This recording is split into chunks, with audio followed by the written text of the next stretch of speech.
Hey everyone, and welcome to today's Explainer. Today, we are putting the spotlight on one of the most recognizable, striking, and frankly powerful working dogs on the planet, the Rottweiler. I am so incredibly excited to walk you through this source material because managing a breed with this much size, strength, and pure brain power really requires a specific kind of calm, confident energy from you.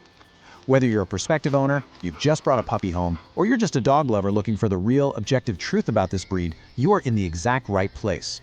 We're going to look closely at what it genuinely takes to bring one of these amazing dogs into your life. To kick things off, we really have to address the elephant in the room. There is a huge tension surrounding this breed. On one hand, you've got this imposing, heavily muscled body, a super serious face, and a long historical association with guarding.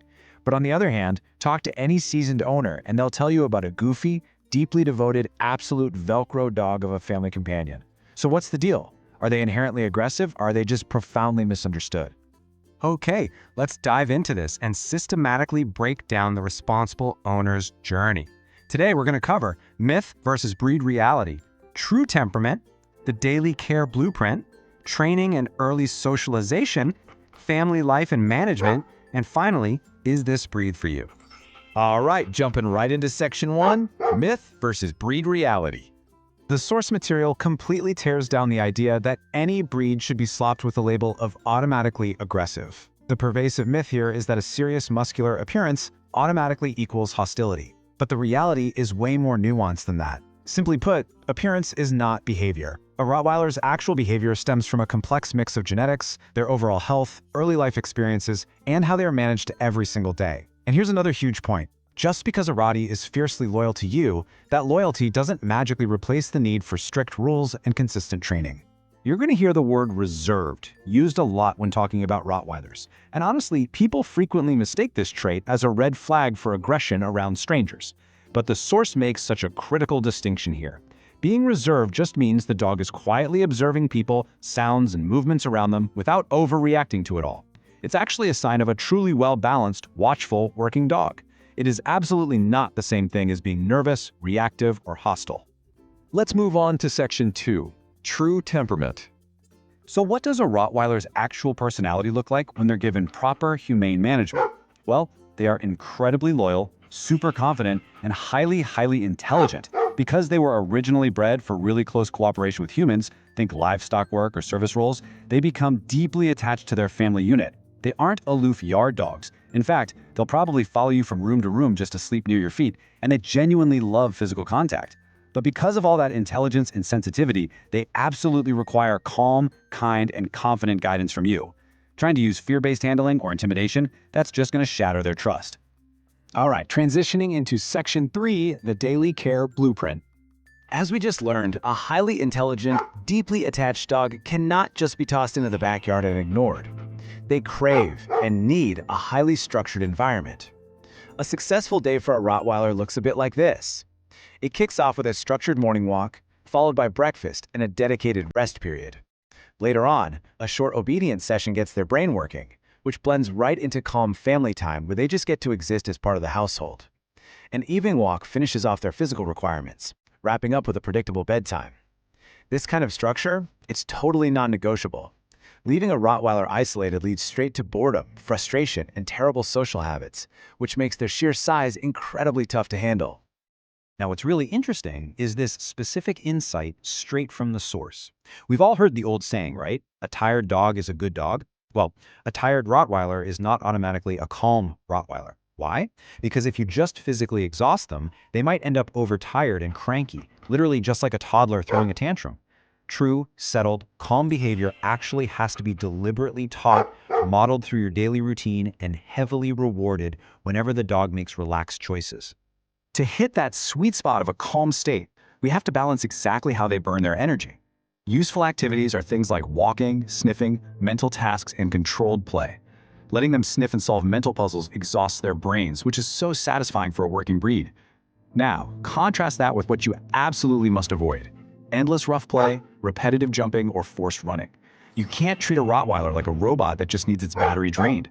Overworking them, especially when they're still growing puppies, is physically dangerous and totally counterproductive for their mental state. Which brings us right into section 4. Training and early socialization. Because Rottweilers are so smart and learn so fast, the bad news is that unwanted habits form just as quickly. You have got to build good habits before this cute puppy turns into a 100-pound powerhouse. The source provides a brilliant, practical visitor routine. When the doorbell rings, the dog is instructed to 1. Go to a designated place, 2. Wait there, 3. Receive a reward for being calm, and 4. They only ever get to greet the visitor when they are fully relaxed. Teaching cues like leave it, drop, and wait handles doorbell chaos beautifully and stops dangerous habits like wild jumping right in its tracks. So the crucial takeaway here is this. The aim of socialization is not to force your Rottweiler to say hello to every single person or dog that walks by. That is a massive misconception. The real goal is to help your dog remain calm, manageable, and totally confident in the middle of normal, chaotic, everyday life. Socialization needs to be thoughtful and gradual. If you're out in open spaces, using a long training line is a fantastic way to keep things safe and controlled, rather than just throwing them into overwhelming situations. Moving into Section 5, family life and management. How exactly does a Rottie fit into a busy household, especially with kids running around? Well, it is very much a two-way street.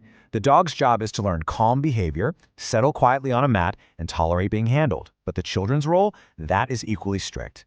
Kids must never climb on the dog, never mess with the dog while it's eating, absolutely no pulling on ears or tails, and zero rough play. And adult supervision is 100% required at all times. Think about it. Even the sweetest, most loving Rottweiler in the world could accidentally knock a child flat on the floor just because of their sheer size. Mutual respect in the house is mandatory. Now, for anyone living in an apartment, you might be wondering if this can work. Yes, it can, but success requires some very strict conditions. Apartment failure happens when an owner thinks short little potty breaks are enough. With a working breed, that is a total recipe for disaster.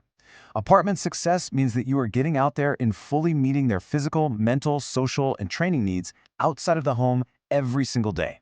That way, when they're finally inside those four walls, they are ready to just rest and chill. Management also means keeping a close eye on their physical health. The day-to-day stuff involves regular brushing and checking their paws. But the really big one? Weight control. Extra pounds put devastating stress on a Rottweiler's joints. If you're getting a puppy, make sure the breeder does early screening for hip, elbow, and heart issues. And at home, always be on the lookout for any sudden changes in their behavior or appetite. Things like severe lethargy or a swollen belly, those are massive red flags and mean you need to get to a vet immediately. And finally, we arrive at Section 6. Is this breed for you? It's time to take everything we've just talked about and objectively look at your own lifestyle. Are you ready for the heavy lifting of managing a large working dog? There is a stark contrast between a home where a Rottie will thrive and one where it's destined to fail. A suitable home loves calm structure, uses humane training, and truly treats the dog as a family member. An unsuitable home? That's someone who wants the dog to look tough or for intimidation. Getting a Rottweiler for your image is literally one of the biggest, most unfair mistakes you can make. If you want a dog to just live out in the yard, or if you personally hate having a daily routine, this is for sure not the breed for you. And hey, if you're an inexperienced family, never hesitate to reach out for humane professional help right from day one.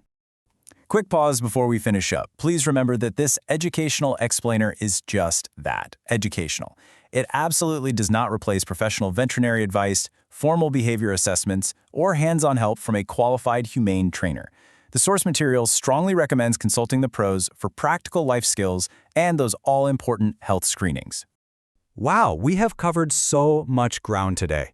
With genuine kindness, strict structure, and lots of patience, the Rottweiler is a truly phenomenal, fiercely devoted companion. But there's no sugarcoating it. They require an immense amount of work, management, and respect. So I want to leave you with this final thought to chew on. Are you truly ready for the responsibility of leading a dog that is this powerful and this remarkably intelligent?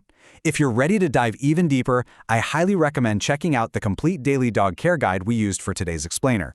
Thanks so much for hanging out and learning with me today, and I'll see you in the next one.